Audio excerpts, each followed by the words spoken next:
So I'm going to start out with a super exciting legal disclaimer. This basically says that I'm not trying to solicit any of you guys to invest with 2 Sigma, and I'm not giving out any investment advice, both of which should be very obvious as I start talking. So I'll start with a little bit about me. I'm standing here, definitely not terrified to be giving my first ever presentation at a conference like this. Yay! Wow, when I practiced it, no one clapped. So for someone who shares a name with a programming language, I don't have a ton of knowledge about computer science. Probably I have the least knowledge of computer science of anyone in this room. Pro tip, always start off your talk by immediately undermining your own authority. So what I actually have a bit of expertise in is music. I was a music major at Yale, and then I went to the NYU Tisch program in graduate musical theater writing, which, little known fact, you can get an MFA in musical theater writing. So it was this lovely, super supportive community, which I'm still really passionately involved in. But last year, I got a chance to become involved in a new community. So how did I get here? I've been working at 2 Sigma Investments, which is an investment company here in New York, for about 8 years. And I started there as a receptionist, or if you're a fan of anagrams, which I am, a telephone girl repeating hello. So I did that for a couple of years, and then I transferred onto our learning and development team. But last year, I transferred to a role that was both new to me and new for the company. I became 2 Sigma's first open source coordinator. So my musical background was actually better preparation for this than you might imagine, because in musical theater, when you're writing a musical, it's all about having an idea that you care so much about. And almost immediately, you need to get other people on board. So since I'm a composer, I needed to find a playwright and a lyricist to provide the words. And then you need actors, you need a director, you need designers. And you work really hard with all those people to build up this huge thing. And then eventually, you need to convince audience members that they want to come and see your thing. So I think there's a little bit of a parallel with open source development, in that, maybe instead of getting actors and designers, you're getting co-contributors, and instead of an audience, you're getting users. But either way, it's about building a community around something you really care about. So I had my awesome musical background, but I was still missing a lot of domain-specific knowledge. So I gobbled up that great Carl Fogel book, Producing Open Source Software, and I basically just asked a lot of questions, and everyone was very nice and would talk to me. You guys are a lovely community who is nice about answering questions when people have them. So when I first started thinking about 2 Sigma being involved in open source, it was a little bit counterintuitive to me. Because at 2 Sigma, intellectual property is something we think really hard about. We've got these really robust security systems, we've got redundant servers, we think really hard about what information is where. And of course, we're not going to go out there and open source model code. That would be crazy. But even if we open source anything that could be perceived as a competitive advantage that we're giving away, it's doing a disservice to our investors. So that impact is felt by, say, the Texas Teachers Pension Fund, to name a particularly sympathetic example. So this is a graph from the Eclipse Foundation of 5 stages of open source involvement. Because while it's sort of obvious why a finance company has to think really hard about the risk-reward of getting involved in open source, it's something that any company has to really wrestle with. So way down at the bottom left here is denying the existence of open source. That's pretty harsh. I don't think we were ever there. But moving up on the diagonal, we have using open source, contributing, championing, and then they delineate this section, this blue part, where your involvement with open source is not coming from your engineers, but for the whole company putting in resources and the whole company getting value back. So this is things like recruiting. And I think it's worth noting that while on this graph it looks sort of like a straight line, it's actually more like an exponential curve. I think it's really difficult as a company to hop from one stage to the next. So 2 Sigma, back in, say, 2012, I think we were firmly in that first box. We did use open source. And in fact, the company has some pretty strong ties to the open source world. One of our founding members was an early contributor to VSD, which is cool. But for our first 11 years or so of existence, that was about the end of it. It wasn't until 2012 the bunch of engineers who felt really passionately about it, and a bunch of people in our legal team all got together to hash out how we could safely be involved with open source. So we created an open source committee, which was charged with looking at requests to contribute to open source and deciding whether they were safe and something we could approve. We made a formal approval process, which is a Bonita workflow for us. And just last year, we formed a new intellectual property steering committee to evaluate those edge cases where we weren't really sure if this was something that would give away competitive advantage or not. And as we got all these things in place, we started open sourcing projects that we developed in-house. So I'll tell you about a few of those. Waiter, this first one, is an on-demand web service platform that launches, manages, and auto-scales services on Mesos. Mesos being another open source project about managing computer clusters, but not one made by us. So we love Mesos, and we made a big bet on it sticking around, which is why we built something on top of it. So another open source project of ours is Cook. We developed Cook to solve a problem we had in-house, which is that we've got over 100 users doing analysis that want a lot of compute, that want more compute than we have to offer. So we made Cook, which is a dynamic, fair job scheduler, to figure out an efficient and fair way to allocate the resources that we did have. We've open sourced Git Meta, which is about managing a bunch of repositories as Git submodules. And we've open sourced Haylight, which is an AI gaming competition, which I believe is still open. It's in our second season if anyone wants to play. And you can find information about all of these projects at 2sigma.io, which I link at the end. So looking at, wow, so weird. It's never happened before. There's bullets there too, but they each get their own slide. You'll see them. So before we talk about the reasons to contribute, I want to talk a little bit about the risks. So I mentioned the IP risk.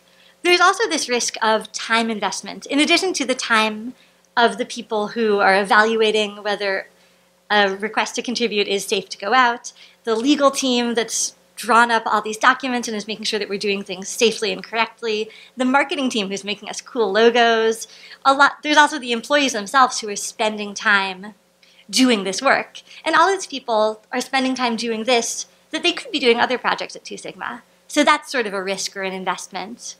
There's also this idea of the burden of support. Let's say that we open source something and it's lucky enough to find users and find a home in the community.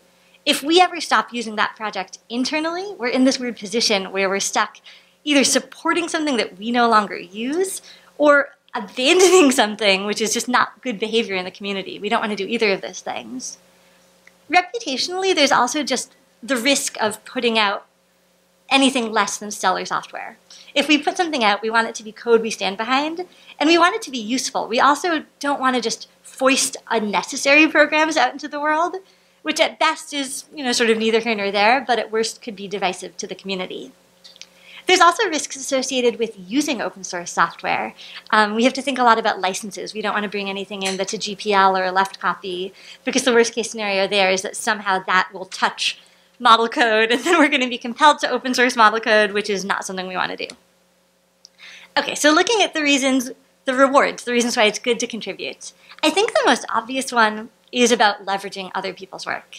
It's universally efficient to, if something already exists that solves a problem we have, to use that thing and try to make it better as opposed to reinventing the wheel ourselves. This also had the advantage of letting us benefit from expertise out there in the world that we might not have within 2 Sigma.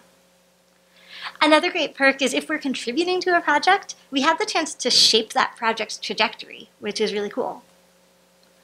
When you're contributing to open source, you're contributing to a common language. So we have a lot of proprietary systems within 2 Sigma. So when we hire someone, we spend a lot of time up front teaching them to use these internal programs that maybe they've never heard of before.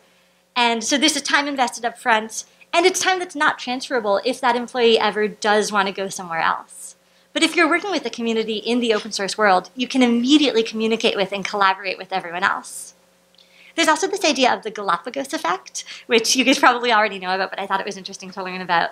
The idea that if you're developing within the walls of your company on your little island, it's really easy to veer far away from what the rest of the world is doing, which can be inconvenient if you ever want to sync up with the rest of the world later.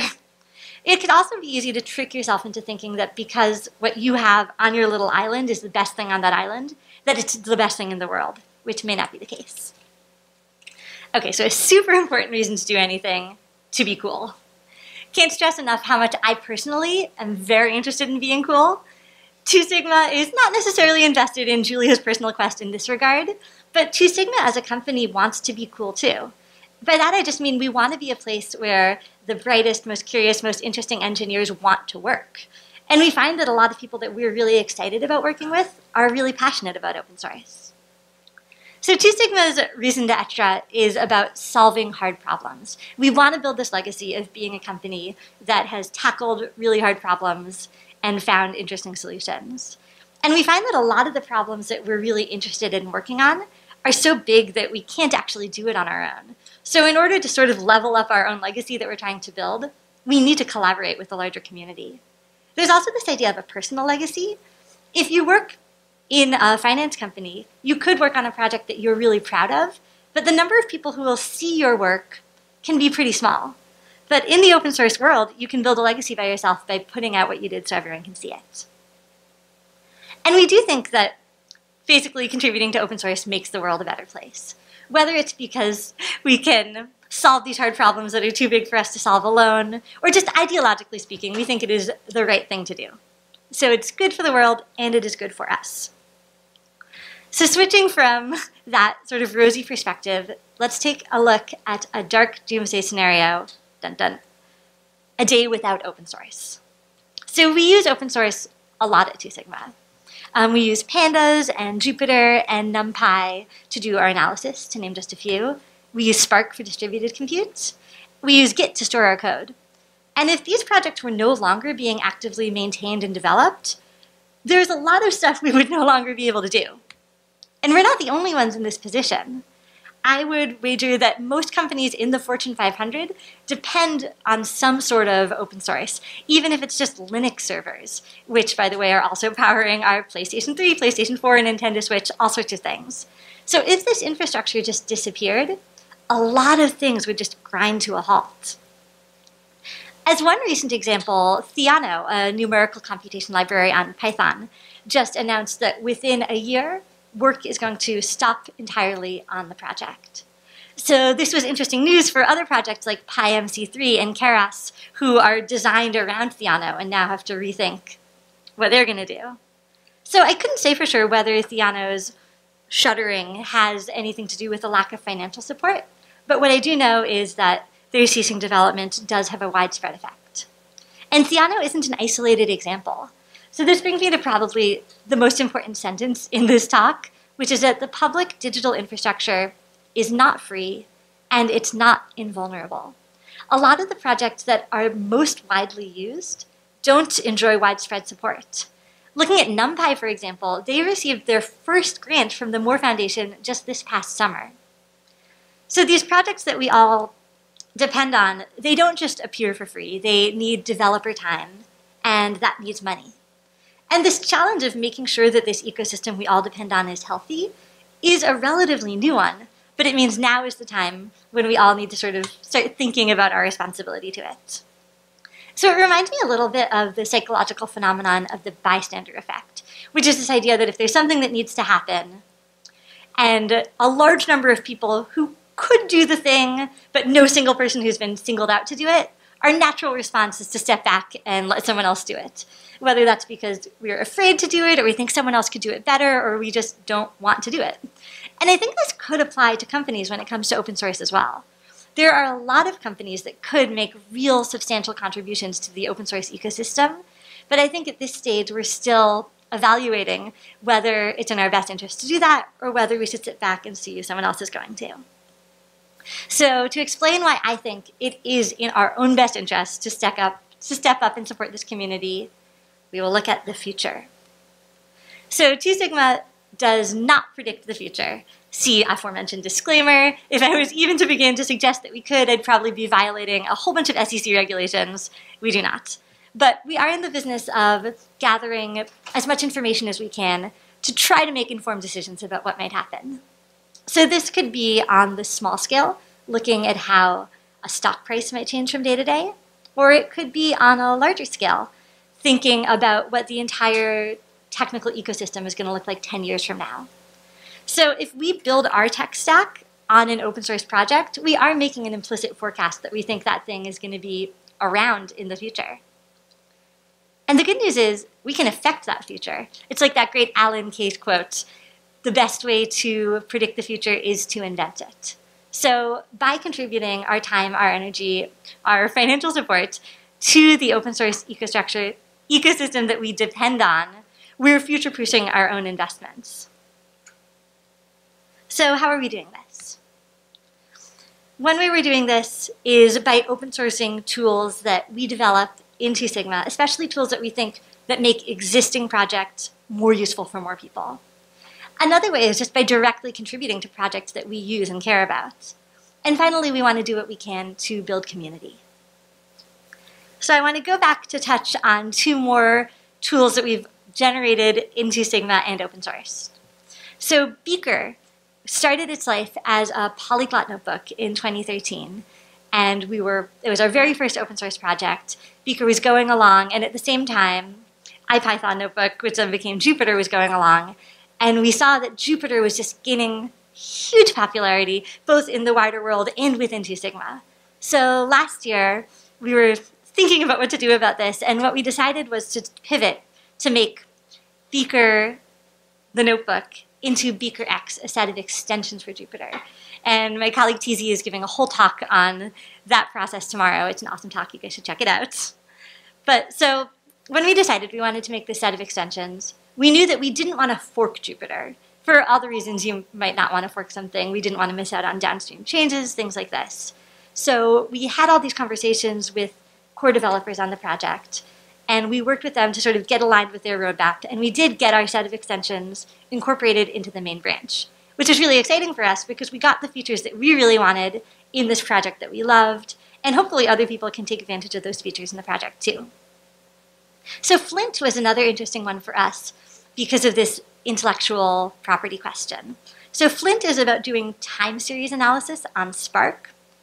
And there was a lot of internal discussion about this because time series analysis is pretty close to our core business. But the thing that kind of sealed the deal for us to open source it was that Flint is built on Spark. So we use Spark a lot at Two Sigma. It's something that we really want to stick around and to thrive. So we thought that if Flint will extend Spark's usefulness to other people, it's bolstering Spark, and therefore that's a good reason for us to put it out there. Another way we contribute to the open source ecosystem is by directly contributing to projects. So we have a couple open source rock stars at Two Sigma, including Wes McKinney, Jeff Reback, Phil Cloud, and their work on pandas, on Arrow, on IBIS are another way that Two Sigma gives back. We're also trying to get other people at the company involved in open source contribution. So we have a weekly open source hack night where there's pizza and beer, and we do an annual open source hackathon, which is a day-long event focused on a single project. So last year we did that on Jupyter. The year before we did pandas. And leading up to it, we run workshops about the open source contribution workflow.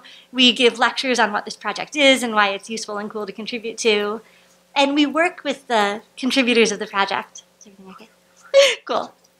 We work with the core developers on the project to curate a list of issues that are tackleable within a single day and that maybe someone who's never contributed to open source before could still dig into. So we had about 30 participants last year. We had a little over 30 accepted pull requests, and we're hoping that those numbers go up this year. So finally, bolstering the community. There are some really easy ways to do this. We love opening our space up for open source meetups, things like this. But we also look to places like NumFocus to help us figure out the best way to help the community. So NumFocus, in case anyone doesn't know, in addition to being a sponsor of this conference, thank you NumFocus, is also a nonprofit that supports open source projects for scientific computing. So they do this by giving funds to projects that need funds, but also by giving infrastructure and support for financial things and legal things that if you're a very small project, you might not be equipped to deal with. So Two Sigma became a gold sponsor of NumFocus this year, and we're really excited to be working with them. So I'm going to finish up my talk by returning to this graph. So 2 Sigma does use open source, does contribute to open source. I would argue that we are championing open source, but what my job, I think, is to try to figure out how to get us into this blue part. And we are still figuring out how to do this. But I hope that as this community continues to be so kind and helpful, I can chat with all of you and chat with a bunch of people, and hopefully not only 2 Sigma, but a whole bunch of companies can be here in the future giving talks about how happy they are to be in that upper right-hand corner. So thank you guys so much for being so nice. This was really fun, not too scary. If you want to check out 2 Sigma open source projects, there's 2sigma.io. I've got my email address up there. I've got my website, which I'll warn you is all music, but I still think it's cool. And I've got my Twitter handle. It's probably been 3 years since I've tweeted, but I could always get back on the wagon. If you guys have any questions, I'd be happy to take them now. Otherwise, have a lovely lunch. Thank you.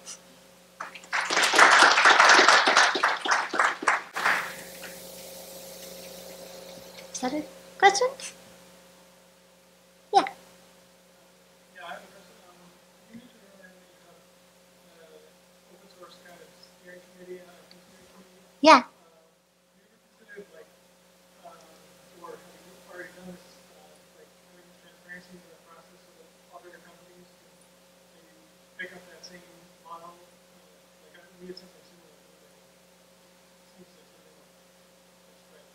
Yeah, that's interesting. I hadn't thought about that before. The question was, would we ever provide just open information on exactly how our IP steering committee and our approval process works if other people want to use that model? Yeah, I'd be curious what the Bloomberg model is. We're pretty transparent within the company in that there's full visibility into whether a request is approved or denied, and in either case, why.